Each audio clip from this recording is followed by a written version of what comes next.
ಎಲ್ಲರಿಗೂ ನಮಸ್ಕಾರ ರೀ. ಹೆಂಗದಿರಿ? ನಾನು ಶ್ವೇತಾ. ಜಗತ್ನಾಗ ನಡೆದಿರೋ ಸುದ್ದಿನ ನಮ್ಮ ಉತ್ತರ ಕರ್ನಾಟಕ ಭಾಷೆದಾಗ ಹೇಳಲಿಕ್ ಬಂದಿನಿ. ಮಸ್ತ್ ಚಾ ಕುಡ್ಕೋತ ಖಡಕ್ ಮಿರ್ಚಿ ಮಂಡಕ್ಕಿ ನೋಡ್ರಿ. ಎಲ್ಲರಿಗೂ ಇವತ್ತ ವರಮಹಾಲಕ್ಷ್ಮಿ ಹಬ್ಬದ ಶುಭಾಶಯಗಳ್ರಪ್ಪ. ಇವತ್ತು ವರಮಹಾಲಕ್ಷ್ಮಿ ಹಬ್ಬ ಇರೋದ್ರಿಂದ ಹೆಣ್ಣು ಮಕ್ಕಳೆಲ್ಲ ಲಕ್ಷ್ಮಿ ಪೂಜೆ ಮಾಡಿ ಲಕ್ಷ್ಮಿಯನ್ನ ಸಿಂಗರಿಸಿ ಅಲಂಕರಿಸಿ ಭಾರಿ ಸಂಭ್ರಮದಾಗ ಇರ್ತಾರ. ಇಂಥ ಸಂದರ್ಭದಾಗ ಹೆಣ್ಣು ಮಕ್ಕಳು ಎಷ್ಟು ಸ್ಟ್ರಾಂಗ್ ಅನ್ಲಿಕ್ಕೆ ಸಾಕ್ಷಿಯಾಗಿ ಮೊದಲು ಇಲ್ಲೊಬ್ಬ ಗಟ್ಟಿಗಿತ್ತಿ ಹೆಣ್ಣು ಮಗಳ ಮಾತುಗಳನ್ನ ಕೇಳ್ಬಿಡ್ರಿ. ಫ್ರೀ ಬಸ್ ನಾವು ಕೊಡಿ ಅಂತ ಕೇಳಿದ್ವಾ? 2,000 ಫ್ರೀ ಮಾಡು ಅಂತ ಹೇಳಿದ್ವಾ? ರೇಷನ್ಗೆ 750 ಕೊಡು ಅಂತ ಕೇಳಿ ಏನೋ ಅವ್ರ ಅಪ್ಪನ ಮನೆಯಿಂದ ಕೊಡ್ತಾನ? ಅವ್ನ ಕೈಯಲ್ಲಿ ಸರ್ಕಾರ ನೆಡ್ಸಕ್ಕಾಗಿಲ್ಲ. ನಮ್ಮಲ್ಲಿ ಹೆಣ್ಮಕ್ಳು ತುಂಬಾ ಜನ ಇದ್ದಾರೆ. ಸರ್ಕಾರ ನಮ್ ಕೈಯಲ್ಲಿ ಕೊಟ್ರೆ ನಾವು ನೆಡ್ಸ್ಕೊಂಡು ಹೋಯ್ತೀವಿ, ಮನೆ ನಡೆಸ್ತೀವಿ, 300 ಮಕ್ಕಳನ್ನ ಇದ್ ಮಾಡ್ತೀವಿ. ಒಂದ್ 7 ಕೋಟಿ ಜನನ ಕಂಟ್ರೋಲ್ ಮಾಡಕ್ ನಮಗೆ ಯೋಗ್ಯತೆ ಇಲ್ವಾ? ಇಲ್ಲ ಅಂದ್ಮೇಲೆ ಅವ್ನಿಗೇನಕ್ ಬೇಕು ಸರ್ಕಾರ? ಸೀಟಿಂದ ಕೆಳಗಡೆ ಇಳಿದು ಬಿಟ್ಟು ಈ ಮೇಡಮ್ ಅವ್ರ ಕೊಡ್ರಿ, ಇವ್ರು ಮಾಡ್ತಾರೆ, ಸರ್ಕಾರ ನಡೆಸ್ತಾರೆ. ಇಲ್ಲಿ ಸಿದ್ದರಾಮಯ್ಯ ಅವ್ರ ಮನೆ ಬಾಗಿಲಿಗೆ ನಾವು ಅವ್ರೆ ತೂಗುಡ್ಸೋದ್ ಬಿಟ್ರೆ ಬೇರೆ ಏನ್ ಮಾಡ್ತಾನೆ? ಅಲ್ಲ, ಅವ್ರ ಮನೆ ಕೆಲಸದವ್ರಿಗೆ 3,700 ಕೊಟ್ರೆ ಉಪ್ಪು ಹಾಕಿದ್ರೆ ಅನ್ನ ಹಾಕಲ್ಲ, ಅನ್ನ ಹಾಕಿದ್ರೆ ಸಕ್ಕರೆ ಹಾಕಲ್ಲ ಅಂತ ಅನ್ನ ಅವ್ನ್ ತಿಂತಾನ? ಮುಚ್ಕೊಂಡು ಅವ್ನಿಗೆ 10,000 15,000 ಅವಳಿಗೆ ಸಂಬಳ ಕೊಡ್ತಾರಲ್ಲ, ನಾವೇನ್ ಪಾಪ ಮಾಡಿದ್ವಿ? ಇಷ್ಟೆಲ್ಲ ಸಂಬಳ ಕಮ್ಮಿ ಮಾಡಂಗಿದ್ರೆ ಬಿಸಿ ಊಟದ ಯೋಜನೆ ಅಡಿಗೆ ಮಾಡ ಯೋಗ್ಯತೆ ಅವ್ರಿಗಿಲ್ಲ, ಅವ್ರಿಗೆ ಬೇಕಾಗಿರ್ಲಿಲ್ಲ. ಏನಕ್ಕೆ ಸರ್ ಮಾಡ್ಬೇಕಾಗಿತ್ತು? ಈ ತರ ಏಕವಚನದಾಗ ಮಾತನಾಡ್ಬೇಕಂದ್ರ ಭಾರಿ ಧೈರ್ಯ ಬೇಕು ನೋಡ್ರಿ. ಇನ್ನ ಒಂದು ಧೈರ್ಯ ಯಾರಿಗ್ ಬೇಕು ಗೊತ್ತಾ? ಈ ಸುಳ್ಳು ಟೊಳ್ಳು ಆರೋಪಗಳನ್ನ ಯಾವುದೇ ಸಾಕ್ಷ್ಯಾಧಾರ ಇಲ್ಲದೆ ಸ್ಟಾಟಿಸ್ಟಿಕ್ಸ್ ಅಂದ್ರ ಸಂಖ್ಯೆಗಳ ಸಮೇತ ಮಾತಾಡ್ತಾರ ನೋಡ್ರಿ. ನೋಡಿದ್ರ ಅಗದಿ ಖರೆ ಅನ್ಸೋ ಥರಾನೇ ನಂಬಿಸುವಂತೆ ಮಾತನಾಡಲಿಕ್ಕ ಧೈರ್ಯ ಬೇಕಂತೀನಿ ನಾನು. ಯಾರ ಬಗ್ಗೆ ಗೊತ್ತಾಯ್ತಲ್ಲ, ರಾಹುಲ್ ಗಾಂಧಿ ಅವರು ಇಷ್ಟು ದಿನ EVM ಮಷಿನ್ ಬಗ್ಗೆ ಹೇಳ್ತಿದ್ರು. ಈಗ ನಕಲಿ ಮತದಾರರ ಬಗ್ಗೆ ಬಹಳೇ ತಲೆ ಕಟ್ಸ್ಕೊಂಡಂಗ್ ಕಾಣ್ತೈತಿ.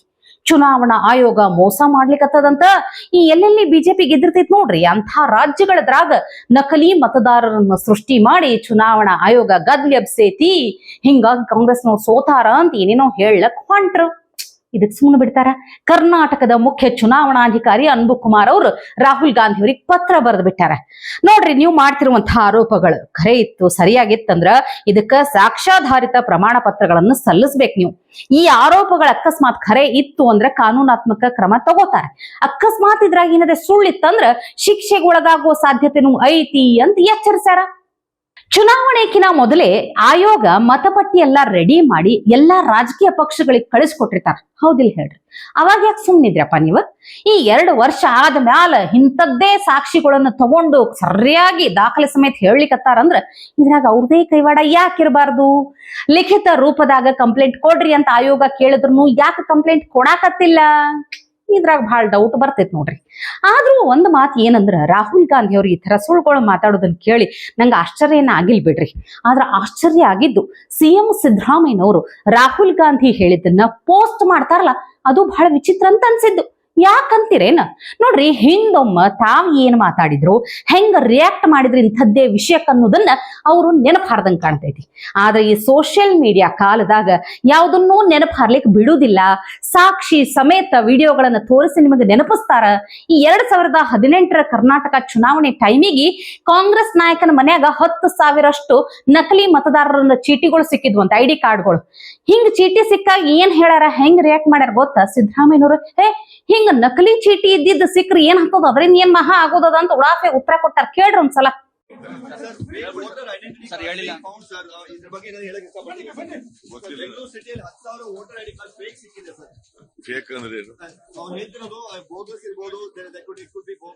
ಏನ್ ಅದರಿಂದ ಏನಾಗುತ್ತೆ? ಯಾರಿಗೆ ಏನಂತ ಯೂಸ್ ಮಾಡ್ತಾರ್ರಿ? ಅಲ್ಲ, does it influence the voters? They're saying, wrong voters are included in the list. ಎಲ್ಲ ಮಾಡಕ್ಕಾಗ. ಆಗ ರಿಟರ್ನಿಂಗ್ ಆಫೀಸರ್ ಯಾಕಿರ್ತಾರೆ? You will check. ನಿಮಗೆಲ್ಲ ನೆನಪದನ, ಈ 2022ರಾಗ ಮಂಗಳೂರಿನ ಒಂದು ಕಂಕನಾಡಿದಾಗ ಕುಕ್ಕರ್ ಬಾಂಬ್ ಬ್ಲಾಸ್ಟ್ ಆಗಿತ್ತು. ಇದು ಏನ್ ಇಡೀ ರಾಜ್ಯ ಅಷ್ಟೇ ಅಲ್ರಪ್ಪ, ಇಡೀ ದೇಶದಾಗೆ ಎಲ್ಲರೂ ಗಾಬರಿ ಬಿದ್ದಿದ್ರು. ಈ ತರ ಒಂದು ಬ್ಲಾಸ್ಟ್ ಆಗ್ಯದಂತ ಹೇಳಿ. ಆಟೋದಾಗ ಈ ಒಂದು ಕುಕ್ಕರ್ ಬಾಂಬ್ ಬ್ಲಾಸ್ಟ್ ಆಗಿತ್ತು. ಆದ್ರೆ ಇದರದು ಒಂದು ದೊಡ್ಡ ಸತ್ಯ ಈಗ ಬಯಲಾಗಿದೆ. ಈ ಬಾಂಬ್ ಬ್ಲಾಸ್ಟರ್ನಾಗಿನ ಕ್ರಿಮಿನಲ್ ಶಾರಿಕ್ ಅದಾನಲ್ಲ, ಶಾರಿಕ್ನ ಜಾಡ್ ಹಿಡಿದಂತ ಇಡೀ ತಂಡದ ಮುಂದೆ ದೊಡ್ಡ ಸತ್ಯ ಬಯಲಾಗೈತಿ. ಈಗ ಆಟೋದಾಗ ಏನು ಕುಕ್ಕರ್ ಬಾಂಬ್ ಬ್ಲಾಸ್ಟ್ ಆಗಿತ್ತಲ್ಲ, ಪೊಲೀಸರ ಕೈಯಾಗ ಸಿಗಿ ಬಿದ್ದಿದ್ದ ಈ ಉಗ್ರ ಮೊಹಮ್ಮದ್ ಶಾರಿಕ್. ಈ ಶಾರಿಕ್ ಏನ್ ಮಾಡ್ಯಾನಂದ್ರ ಹೇಳಾನ, ಬಾಯಿ ಬಿಟ್ಟಾನ. ಧರ್ಮಸ್ಥಳ ಮಂಜುನಾಥ ಗುಡಿನೇ ಅಲ್ಲೇ ಸ್ಕೆಚ್ ಮಾಡ್ಬೇಕಂತ ಪ್ಲಾನ್ ಹಾಕಿದ್ರಂತೀವ್.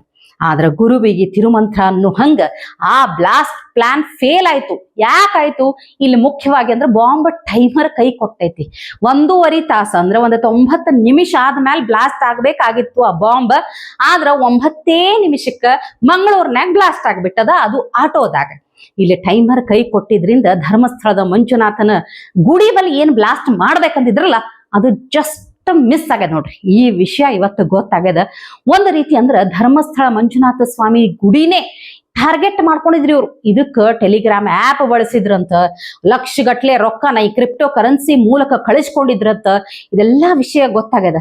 ಈಗ ಒಂದ್ ಅರ್ಥ ಮಾಡ್ಕೋಬೇಕು, ಧರ್ಮಸ್ಥಳನೇ ಟಾರ್ಗೆಟ್ ಮಾಡ್ಕೊಂಡಿರುವಂತ ಉಗ್ರರು ಅಲ್ಲ, ಧರ್ಮಸ್ಥಳವನ್ನ ಟಾರ್ಗೆಟ್ ಮಾಡೋರು ಎಲ್ರೂ ಉಗ್ರ, ಅದು ನಿಮ್ಮ ವಿವೇಚನೆಗೆ ಬಿಟ್ಟಿದ್ದಂತ ಹೇಳ್ತಾ ಇವತ್ತಿನ ಕಾರ್ಯಕ್ರಮ ಮುಗಿಸ್ಲಿಕ್ಕತ್ತೀನಿ. ನಾಳೆ ಇಂಥವೇ ಮತ್ತೊಂದಷ್ಟು ಸುದ್ದಿ ತರ್ತೀನಿ. ಚಹಾ ಇಟ್ಕೊಂಡು ಮಿರ್ಚಿ ಮಂಡಕ್ಕಿ ನೋಡ್ಲಿಕ್ಕೆ ಕಾಯ್ಕೊಂಡಿರ್ರಿ. ಟಿವಿ ವಿಕ್ರಮ, ದೇಶ ನಿಮ್ಮ ಕೈಯಲ್ಲಿ. ಈ ಕಾರ್ಯಕ್ರಮ ನಿಮಗೆ ಇಷ್ಟ ಆಗಿದ್ದಲ್ಲಿ ಲೈಕ್, ಶೇರ್ ಹಾಗೂ ಕಮೆಂಟ್ ಮಾಡಿ. ಟಿವಿ ವಿಕ್ರಮದ ಕಾರ್ಯಕ್ರಮಗಳನ್ನು ನಿರಂತರವಾಗಿ ವೀಕ್ಷಿಸಲು ಸಬ್ಸ್ಕ್ರೈಬ್ ಮಾಡಿ, ಬೆಲ್ ಐಕನ್ ಒತ್ತಿ.